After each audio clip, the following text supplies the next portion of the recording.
I'm here unboxing the Cool&Fun electric skateboard. What you get here is a 150-watt brushless motor electric skateboard that you control with the remote. It has a max speed of 10 miles per hour with a 7-mile range, 2 speed adjustments, and a max weight of 180 pounds on top. My son is going to be the one who's going to test this out with me, and the board is 27.5 inches long, and it has 3 speed modes. So we're going to go ahead and see what you get in the box here. Opening it up, you can see it's packaged well, protected by foam. You don't have to like screw the wheels on or anything. It all comes completely assembled and together, which is really nice. You don't have to worry about like attaching anything to the board. It's just there, assembled. Don't have to do anything fancy with it. Let me pull it out of the plastic here.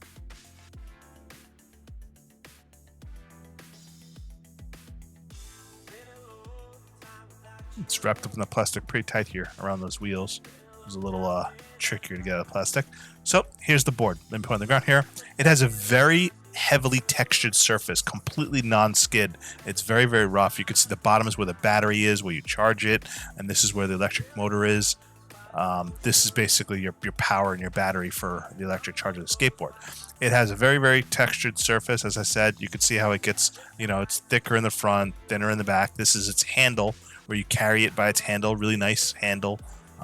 Easy way to carry it. Pick it up and just walk with it if it runs out of battery on you, or before you want to reach your destination where you want to light it.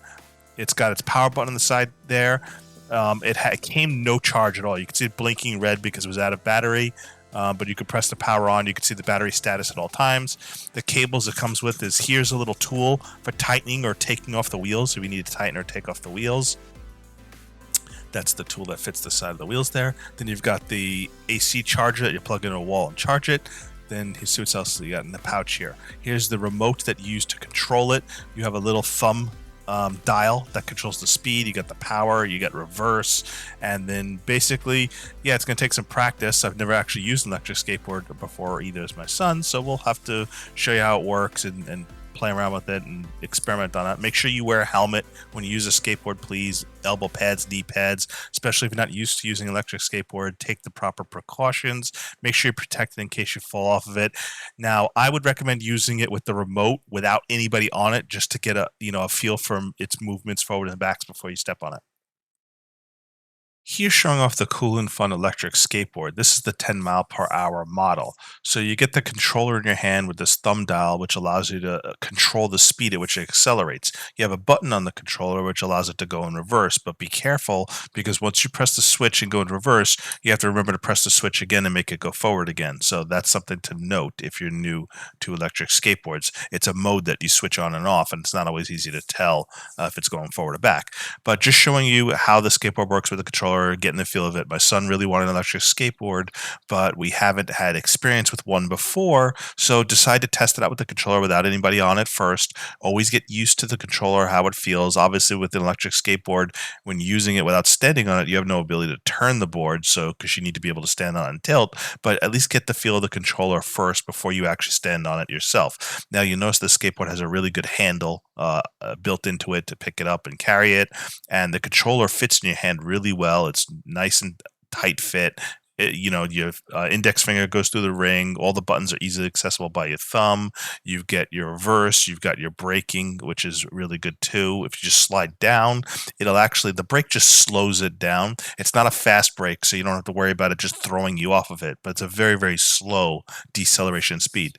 The controller charges via micro USB too, just like the electric skateboard, so you don't have to worry about dealing with batteries. So you just charge both at the same time via micro USB.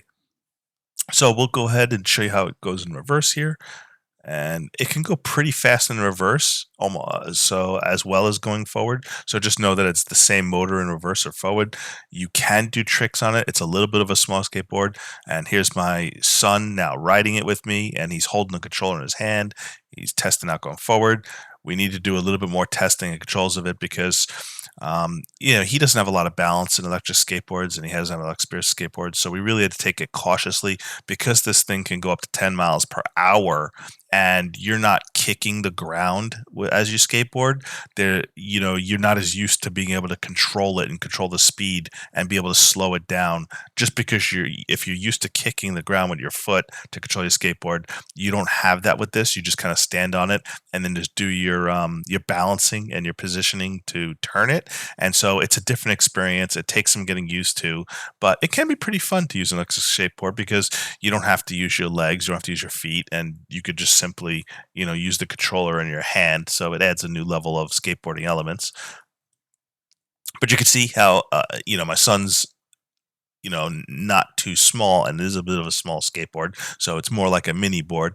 It does tilt really well side to side. The wheels work on concrete pavement without issue, and he started getting more and more comfortable with it. And again, this is the very first day using it, and he was getting more comfortable with it, going a little faster and a little faster. Doesn't have his balance on it yet, but so far we couldn't find anything wrong with the skateboard. The skateboard worked out pretty well. One of the only actual risks with a skateboard is honestly the reverse button. If you click it in reverse, you have to remember to click it back to go forward. Even if you get off the skateboard, if you click the in reverse and you hand the controller to somebody else and it's in reverse mode and they don't know, they might not be braced for it to go backward because they were expecting it to go forward. But you can see it goes backwards and forward just as easily. Again, just take some balancing.